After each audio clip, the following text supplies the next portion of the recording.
The tragic details of the Boston Marathon attacks are starting to come out. We now know that 176 people were injured in the two bomb blasts, which occurred at the marathon finish line at just about the time the largest wave of runners was expected to cross. 3 people were killed, including 8-year-old Martin Richard, who came to watch his father run. The Boston Globe reports he hugged his dad at the finish line, then returned to the sidewalk with his mom and sister when the bomb went off. He died. His sister lost her leg. The mother is badly injured. 17 blast victims are still fighting for their lives, but those who responded to the tragedy are being credited with saving many. At this point, the loss that we have suffered is enormous. But thanks to the efforts of EMTs, police officers, firefighters, volunteers, ordinary citizens, and of course doctors, nurses, and the medical staff at Boston's world-class hospitals, we can say with absolute certainty that more lives were saved. For this, we can all give thanks. The FBI says it has no hard leads, but says the 2 bombs were concealed in backpacks and appear to be made in pressure cookers filled with shrapnel and set with timers. This morning, President Obama called the bombings terror, no matter who is responsible. This was a heinous and cowardly act. And given what we now know about what took place, the FBI is investigating it as an act of terrorism. Anytime bombs are used to target innocent civilians, it is an act of terror. What we don't yet know, however, is who carried out this attack or why, whether it was planned and executed by a terrorist organization, foreign or domestic, or was the act of a malevolent individual.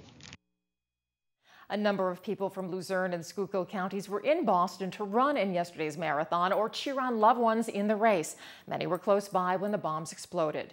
News 13 spoke with several today. Christina Papa with one runner from Greater Hazleton who was only blocks away from the finish and knew her husband was waiting nearby. Chris Mears' wife was only a few blocks away from the finish line when the explosions went off.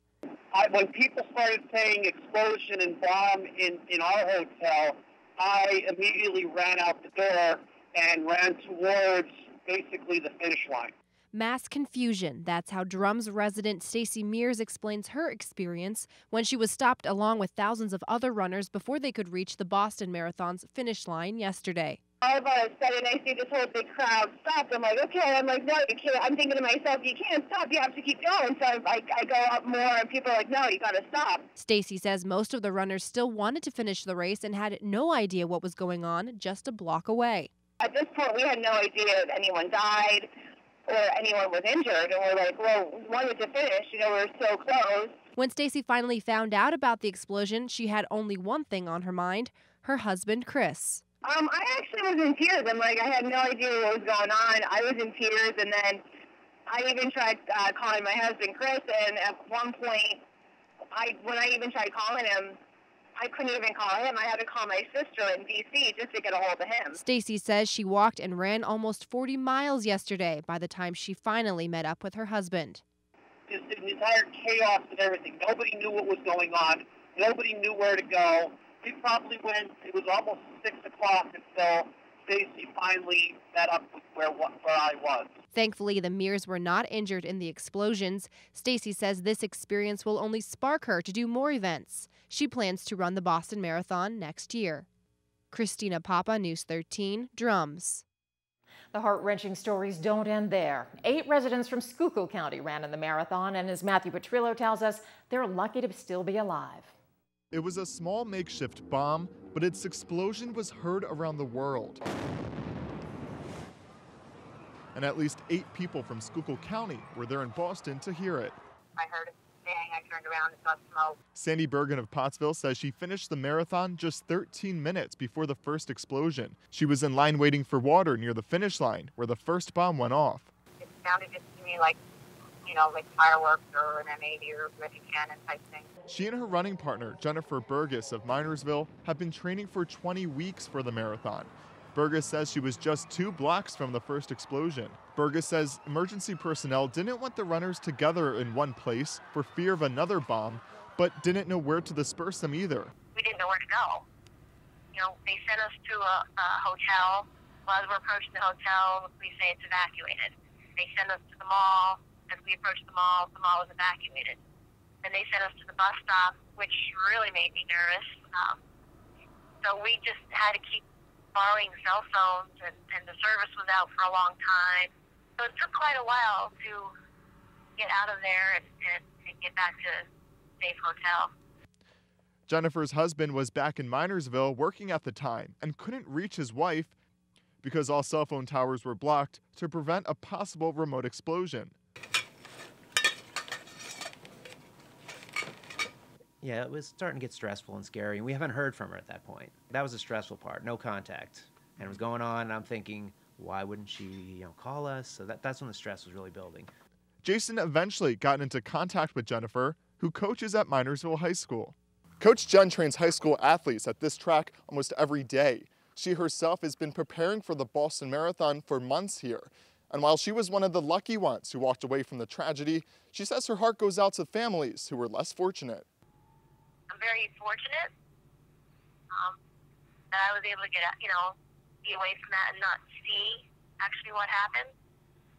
Because, the rest that were there that actually witnessed that, that's an absolute nightmare. So I'm glad that I didn't see it. It's probably going to take some time to really sink in. Despite the tragedy, her husband says runners are dedicated.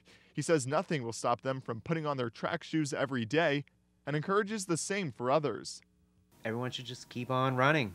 Don't let them, we don't want to be living in fear. Police say the blasts were likely detonated by timers, not by cell phones. 3 people were killed and more than 170 people were wounded. Boston police is working with the FBI to find a suspect in what they call the most complex crime scene they've dealt with. Matthew Petrillo, News 13, Schuylkill County. One runner from Mountaintop had finished the race and was actually back in his hotel when the blast occurred, but he went back to the finish line this morning to see the devastation and remember the victims. Michael Bedrin spoke with News 13 on his way back from Boston today. He said folks in downtown Boston were saddened and shocked this morning when they went to visit the finish line. Bedrin was in the second wave of runners yesterday and was able to finish the race. He says knowing that the people who were there cheering him on as he went past were probably injured made the event that much more tragic for him.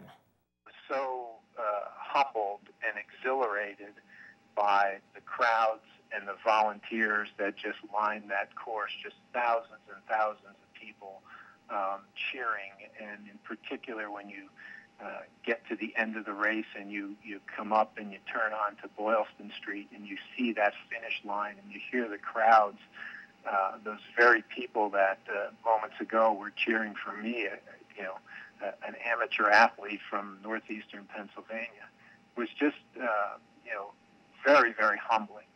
And it just makes it, all that more personal and tragic to have experienced that. Mike says he plans to run in more marathons. He says his thoughts and prayers go out to those families who have lost loved ones during this tragedy.